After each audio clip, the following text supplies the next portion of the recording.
Everybody loves watching the billionaires. Everybody loves watching the life and the lifestyles of the celebrities, the rich and famous. And there he was, the CEO of Starbucks, Howard Schultz, with his whole team of men. And they made a very famous visit to Eretz Yisrael many years ago. And they met none other on their trip. They met none other than the Rosh Yeshiva of the Mir Yeshiva. At that time, the great Reb Nosson Tzvi Finkel, Zechet Tzadik Lebracha. Now they made their way all over Israel. They visited the entire land. And then they made sure to stop by the Rosh Yeshiva of the Mir. They came in and they sat down in front of Reb Nosson Tzvi. And the rabbi smiles at them and looks at them. And they look back at the rabbi. And they saw a very powerful and a very proud Rosh HaYeshiva, a Gadol, who was gripped with pain.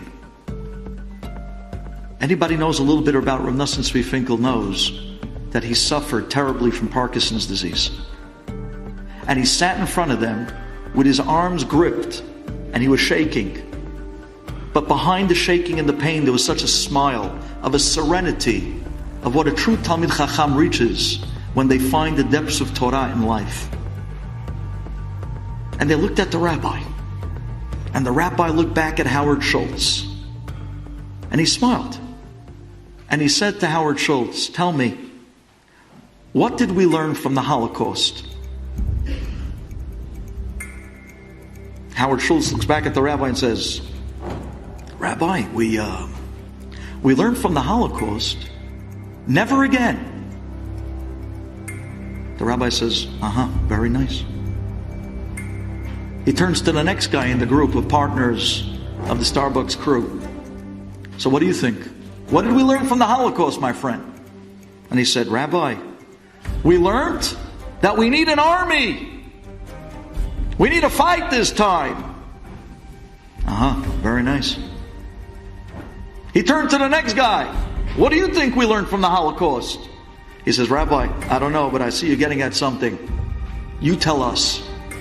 What do we learn from the Holocaust?" Reb Nosson Tzvi Finkel bends over. He's gripped in pain. And he says, "We learned from the Holocaust that you can fit 5 Jews to sleep at night on one plank of wood, and they can cover themselves with one blanket. That's what we learned from the Holocaust." And boy, was he right. Because when the Jews got off of those cattle cars, when they got off of the trains on their way into Auschwitz, you might not know this, but every 5th Jew was handed a blanket, and the 4 guys before him was not. Every 5th Jew that got off that train was handed a blanket, and the 4 guys before him did not get it. And after they were stripped of everything in the world, on those freezing nights in Europe, this Jew, the one that was handed the blanket, he had to make the biggest decision of his life. Do I share the blanket or not? Do I share it with the other 4 who didn't get one? And 9 out of 10 Jews in Auschwitz shared the blanket with the other 4 Jews who didn't get one. And they huddled together under one blanket. And they laid down together on one plank of wood. That's what we learned from the Holocaust.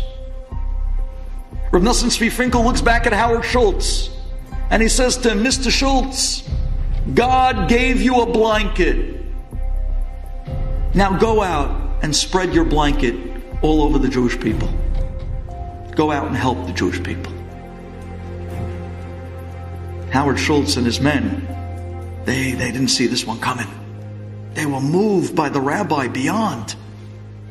They said, "Rabbi, wow, you really inspired us." Howard Schultz says, "Rabbi, I am going to spread my blanket on the Jewish people, and I'm starting with you and your yeshiva." He pulls out a checkbook He signs a check, blank check. And he hands it to Rav Nosson Tzvi and he says to him, please, Rabbi, take this blank check and fill it out for any amount of money you want. Rav Nosson Tzvi, his hand is shaking, gripped with Parkinson's. And he looks at Mr. Schultz and he says to him, any amount? He says, yes. For anything I want? Yes, Rabbi. I'm ready to spread my blanket, starting with you. I want to help you.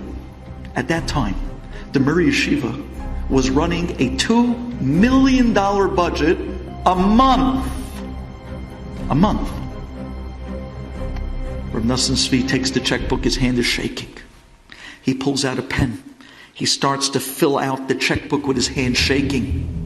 He's trying desperately to keep the checkbook straight and at the same time to fill out the numbers with Parkinson's disease.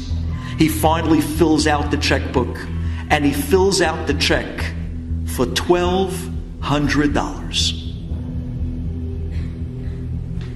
And with all his strength, he pulls the check out of the book and he starts waving the check.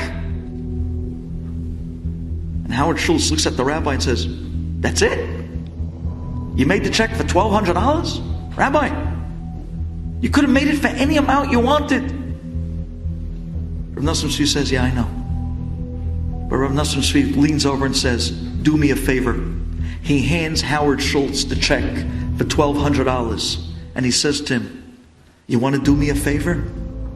Take this check and go across the street from the Mir Yeshiva. There's a Judaica store. And buy yourself a pair of tefillin. And put on that pair of tefillin every single day. Do that for me. Amazing.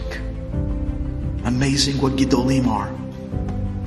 Amazing their different way of looking at things in life. Anybody that would have been handed a blank signed check from Howard Schultz and you were told to make it out for any amount of money, what would we be thinking? Right then and there we'd be thinking, oh boy, how much can I take from this guy? Not a gadol. You know what the gadol was thinking? Oh boy, how much can I give this guy? How much can I give?